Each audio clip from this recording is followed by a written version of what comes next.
Hi, my name is Connor Williams, and I wrote my essay on how e-commerce is affecting the retail industry, and so we'll get right into it.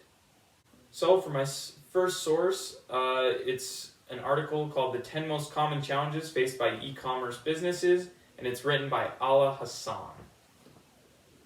So, the key points in this article are: first, e-commerce is growing, but it still has some minor problems that are causing it to not grow as fast.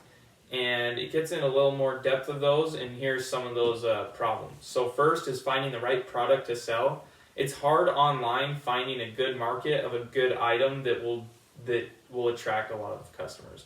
The next main point is finding the right customer. So along with your product that you're trying to find, it's hard to get the customer that will be willing to buy that product and keep buying it. And then leading into that is loss of growth. A lot of companies will start out doing really well because they'll make their first sales, and then they'll stop growing over time. And those are some of the main points in that article. All right, for my second source, it's another article, and this one's called 9 E-Commerce Challenges Facing Small and Medium Businesses, and it's written by Jennifer Post. All right, so the main key points in this one is first that competition is high online. There's so many businesses online that it's only going to get more and more competitive, and it's hard to take control of your market. And with that, it's hard to keep customers coming back and buying your product more and more. And with that comes online safety. There's so many new things on there that people aren't aware of, and it causes problems when buying things online. And then consumer-friendly websites. If you want your business to do well, you have to have a good online website, and that's what she talks about when it's hard for those businesses to grow because they don't know what they're doing online. Alright, so my third source is a TED Talk called "Technology Will Change Retail Shopping, but Not What You Think," and it's given by Taylor Romero. Alright, so we are going to play a quick clip of that now. Introduce the microchip. And for a period of time, you could count the things that you own that had a microchip. Maybe it was your brand new calculator, or your digital alarm clock, or the family PC. You guys remember that? It sat on the floor and was the size of a washing machine and came with like 20, 40 AOL disks. But after enough time, you lost count of the things you owned that had a microchip. I bet right now, every single one of you in this room can count the things that you own that connect to the internet on one hand. You've got your laptop or your PC. You've got your smartphone. It's like the same thing, right? You've got Xbox or PlayStation or some entertainment device. Mark my words. In the next 10 years, you all are going to lose count of the things that you own that connect to the internet. No exaggeration, everything will be connected. Alright, so some of the main key points in that were that e-commerce and retail are going to work together, and that's why e-commerce is going to affect the retail industry so much, is because they're almost combining in a sense. People will begin to accept e-commerce more, and they'll realize that that is what is happening with the retail industry, and people will shift over towards that instead of the more in-person retail shopping. And then using e-commerce, we can learn more about customers shopping online. We can learn about their habits and how to make their experience better in person or online. All right, for my source 4, it's another article, and it's called "A Hazard-Based Approach to Modeling the Effects on Online Shopping on Inter-Shopping Duration," and it's written by S. Rasul. So this article is mainly about a couple studies that go over the shopping habits of consumers, and it shows what they're really doing and how they're spending their money. It mainly talks about online shopping time versus in-store shopping time. You can buy things online so much faster than going to the store and, trying on a pair of shoes and deciding if you really want it or not. People are more likely to buy something quick when they see it online, they want it, and they'll buy it. And then that leads into lazy customers.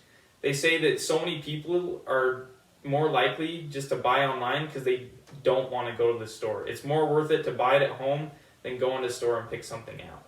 And then people spend more money online. It's easier to just click that button and spend the money. When you're in person, and you kind of see that money actually leave your wallet, or you hand them your credit card, it's just you'll tend to spend less money, and that's one of the main points they were talking about.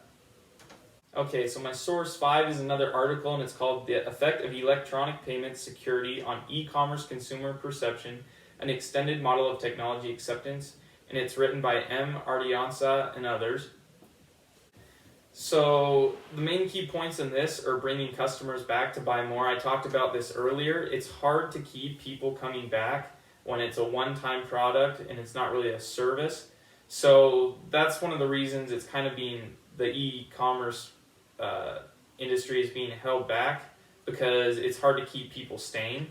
And then another thing they talk about is financial transactions. More and more we're seeing financial transactions take over. Just even if you're buying something in person, I know so many people that use Apple Pay, and it's just really changing how retail is working. And then I've talked about this as well earlier, is that it's a faster way of shopping. People don't have to go to the store. They can click a couple times, they buy it, and it shows up on their doorstep within a couple days. And then the last thing they talk about it is online security threats. Online transactions can be dangerous when you don't know what you're doing. You need to look for the right things to not fall into scams or tricks that'll get you to lose your money. And that's why the retail industry is also still kind of staying where it is with some of the e-commerce ideas. Alright, and then my source 6 is another article called Why Online Retail is Taking Over, and it's written by Yasmin Yahia.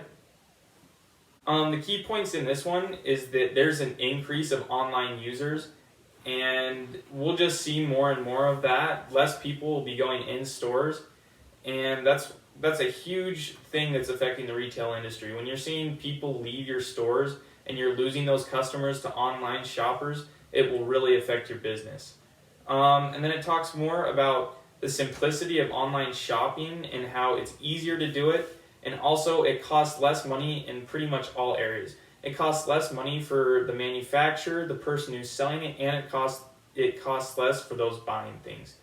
And then the last thing they talk about is how consumer habits are affecting it, because it's a lot easier to buy online, and they see that those consumer habits are changing over time with how much e-commerce is taking over the retail industry, and we'll just continue to see that.